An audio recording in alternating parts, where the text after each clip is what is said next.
사기고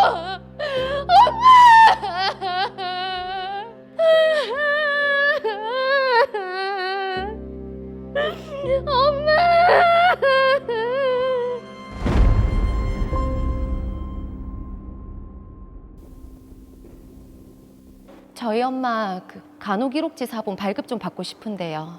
관계가 어떻게 되시죠? 딸입니다. 엄마는 사망하셨고요. 가족관계 증명서랑 어머니 사망증명서 그럼 주세요. 여기요.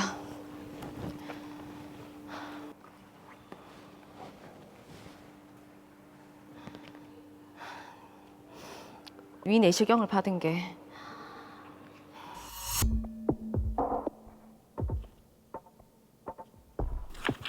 동의서 적었어요. 특이사항 없으시죠? 평소에 코골이가 심해요. 코골이? 그럼 무호흡증은요? 수면 무호흡증이 있어요.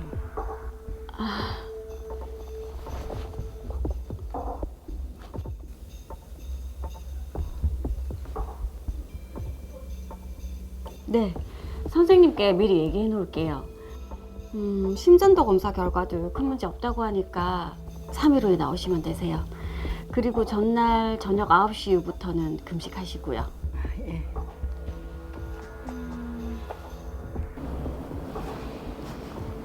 서울선 씨, 네. 위 내시경 검사하러 들어가실까요? 네.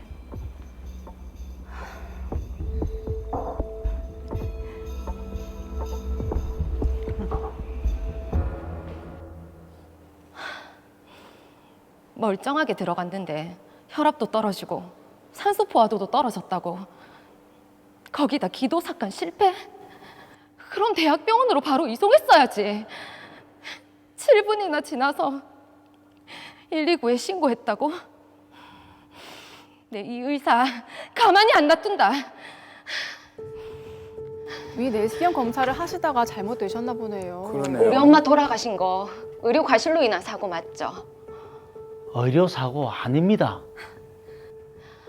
제가 미리 다 알아보고 왔거든요.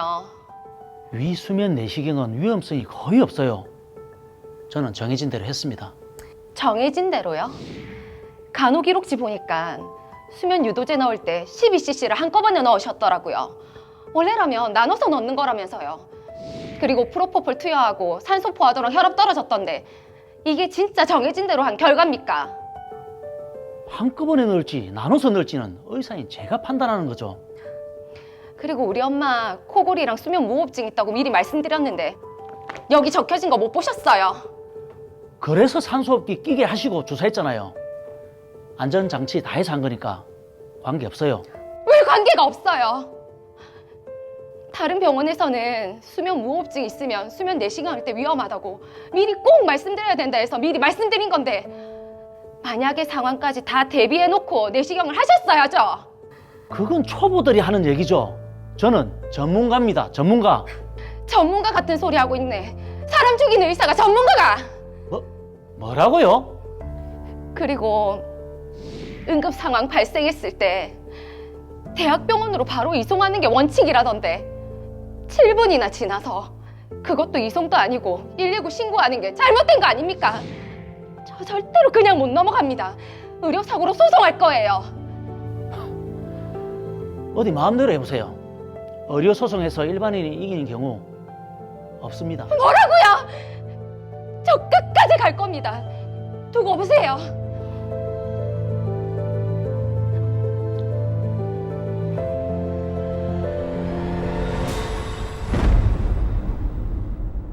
네, 먼저 김영주 씨에게 정말 위로의 말씀을 드립니다.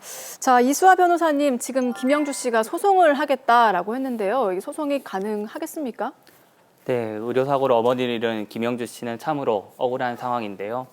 김영주 씨가 확보한 자료에 따르면 김영주 씨는 남영희 씨를 상대로 형사고소와 민사소송을 제기할 수 있을 것으로 보입니다. 예, 자, 형사와 민사 책임 모두 물을 수 있다라고 하셨는데, 자, 우선 형사 책임부터 살펴볼까요? 네, 김영주 씨는 수사기관에 남영희 씨를 상대로 업무상 과실치사 혐의로 고소를 할 수 있습니다. 오, 근데 이게 업무상 과실치사 여부라고 하면 진료와 수면 내시경 하는 과정에서 의사가 뭔가 과실이 있다 이런 걸 좀 살펴봐야 되지 않겠습니까? 맞습니다. 의사는 환자를 진료하면서 환자의 증상에 따라 위험을 방지하기 위하여 요구되는 최선의 조치를 할 주의 의무가 있습니다. 네. 이와 같은 주의 의무는 해당 의료행위를 할 당시 임상 분야에서 실천되고 있는 의료행위 수준을 기준으로 삼고 있습니다. 예.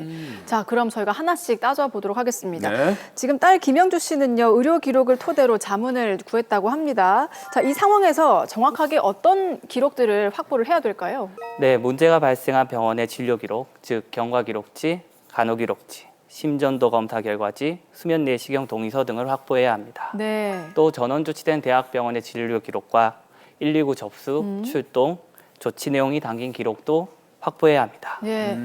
자, 그렇게 확보한 기록을 통해서 지금 김영주 씨가 전문가 지인에게 자문을 구했다고 합니다. 그래서 몇 가지 주장을 펴고 있는데, 자, 먼저 수면 내시경 검사를 할 때 투여했던 프로포폴 12cc였나요? 네. 이걸 한꺼번에 다 넣은 게 문제다, 이렇게 주장을 합니다. 네, 제가 판단하기에도 해당 부분은 이 사건에서 중요한 쟁점이 될 것 같습니다. 그 전에 먼저 하나를 살펴보면 남영희 씨는 직접 서울선 씨를 문진하면서 과거 병력을 충분하게 파악한 뒤 서울선 씨에게 프로포폴 투여가 가능한지를 확인했어야 하는데 네. 남영희 씨는 이를 제대로 하지 않은 과실이 있어 보입니다.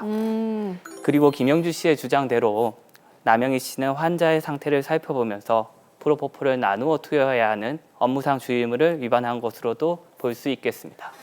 드라마에서 그 의사 선생님이 얘기를 하기를 프로포폴을 나누어 투여하느냐 한꺼번에 투여하느냐 이거는 의사의 재량으로 봐야 되지 않을까 뭐 이런 얘기를 하는 것 같은데요. 네, 전문의의 견해니까 그렇게 생각할 수도 있습니다. 하지만 환자에게 프로포폴을 투여하는 경우라면 환자의 나이와 체중 등을 고려하여 투여량을 결정하여야 하고 투여할 때에도 프로포폴 용량을 나누어 투여하면서 환자의 반응을 살펴보아야 합니다. 네. 서울선 씨의 체중이 약 47kg 정도라고 하는데 프로포폴 12cc를 한꺼번에 투여하는 것은 업무상 주의 의무를 게을리한 과실로 충분히 인정될 수 있을 것으로 보입니다. 자, 그런데 이게 업무상 과실로 인해서 서울선 씨가 사망했다, 이런 인과관계가 있다, 이렇게 주장할 수 있을까요? 네, 남영희 씨가 서울선 씨에게 프로포폴을 부적절한 방법으로 과다 투여한 사실이 밝혀지면 가능할 것으로 보입니다. 예. 자, 그리고 사망한 서울선 씨가 수면 무호흡증이 있다고 했는데 네. 이 부분도 혹시 수면 내시경을 하는 데 있어서 영향을 미칠 수 있습니까? 제가 확인해 본 결과 수면 무호흡증의 존재는 프로포폴 사용 금기에는 해당하지 않는다라는 해외 논문이 있고 임상에서도 금기 사항에는 해당하지 않는 것으로 보입니다. 네.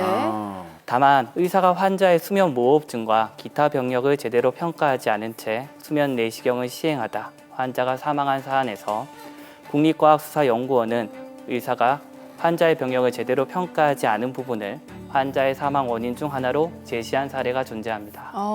그런 사례가 있다면 아무래도 김영주 씨 측이 유리할 수 있겠네요. 예. 자, 그리고 지금 또 하나 더 짚어봐야 될 부분이 네. 응급 상황이 발생을 하고 조치를 취하다가 실패하자 7분 뒤에 119를 통해서 이송이 됐단 말이죠. 김영주 씨가 이 부분에 대해서 굉장히 지금 문제를 좀 삼고 의심을 하고 있는 상황입니다. 그렇지 않습니까? 네, 제가 사건을 살펴보니까 남영희 씨는 서울선 씨의 산소 포화도와 혈압이 떨어지는 것을 보고 기관 삭관을 수차례 시도하였지만 실패했다라고 합니다. 네. 이후에 7분이 지나서 전원 조치를 결정하고 119 구급대에 연락을 했는데요. 119 구급대는 병원에 도착하여 서울선 씨에게 상우두 기두 유지기를 사용해서 산소를 투여했다라고 합니다. 그러자 산소 포화도가 90% 이상으로 회복되었다고 합니다. 아니 그런 정도 조치로도 90%를 회복했다는 얘기는 병원에 의사가 굉장히 문제가 있는 것 같은데요. 네, 이런 점들을 보면 서울선 씨에게 응급 상황이 발생한 이후에 이루어진 남영희 씨의 후속 조치에도 업무상 주의 의무를 다하지 않은 과실이 존재했던 게 아닌가 추측됩니다. 그러네요. 자, 그렇게 본다면 남영희 씨에게 좀 당연히 형사처벌이 이루어질 수 있겠네요.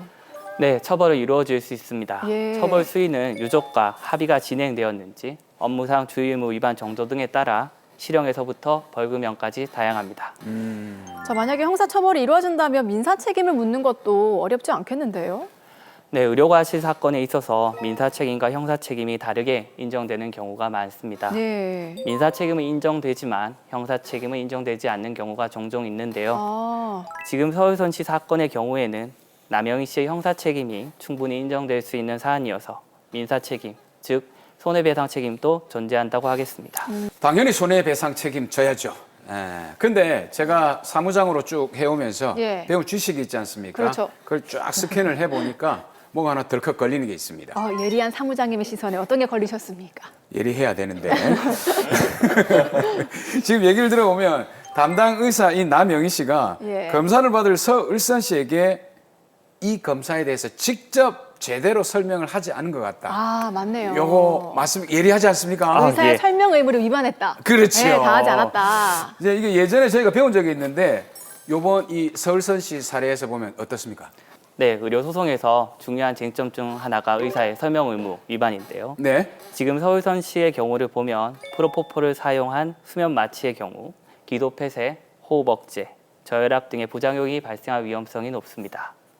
그러므로 남영희 씨는 서울선 씨에게 수면 내시경 검사에 앞서 수면 마취의 방법과 약물의 종류, 필요성, 부작용, 그리고 일반 내시경 검사 방법에 관해서도 설명을 해줘야 합니다. 네. 자, 그런데 서울선 씨는요, 수면 내시경을 하기 전에 검사 동의서에 서명을 했잖아요. 서명으로도 동의를 했으니까 맞아요. 한편으로는 또 문제가 없지 않을까요? 네, 맞습니다. 그런데 설명 의무는 원칙적으로 당해 의료 행위를 담당하는 의사에게 있습니다. 서울선 씨 사건의 경우 수면 내시경 검사 동의서를 간호사가 받은 것으로 보이는데요. 예. 그 과정에서 간호사가 수면 내시경의 부작용에 대해서 설명을 했더라도 이를 의사의 설명 의무가 이행되었다고 볼 수는 없을 것입니다. 그러면 의사인 나명희 씨는 어쨌든 설명 의무를 위반하게 되는 거네요. 네, 위반한 것으로 볼 수 있습니다. 이에 따른 민사 책임 역시 부담해야 할 것으로 보입니다. 이런 부분도 저희가 좀 알아둬야 되겠네요. 그렇습니다. 예. 자, 마지막으로 의뢰인 김주영 씨에게 한 말씀 부탁드립니다. 네, 불의의 사고로 상심이 매우 크실 것입니다. 의료소송은 특히나 승소가 어렵다라고 생각을 해서 소송을 결심하는 것도 쉽지 않으셨을 텐데요. 의료소송을 진행하기로 하신 이상 마음을 단단히 드시고 전문가와 충분히 상의하셔서 의료진의 과실을 밝혀낸다면 좋은 결과 있으실 겁니다.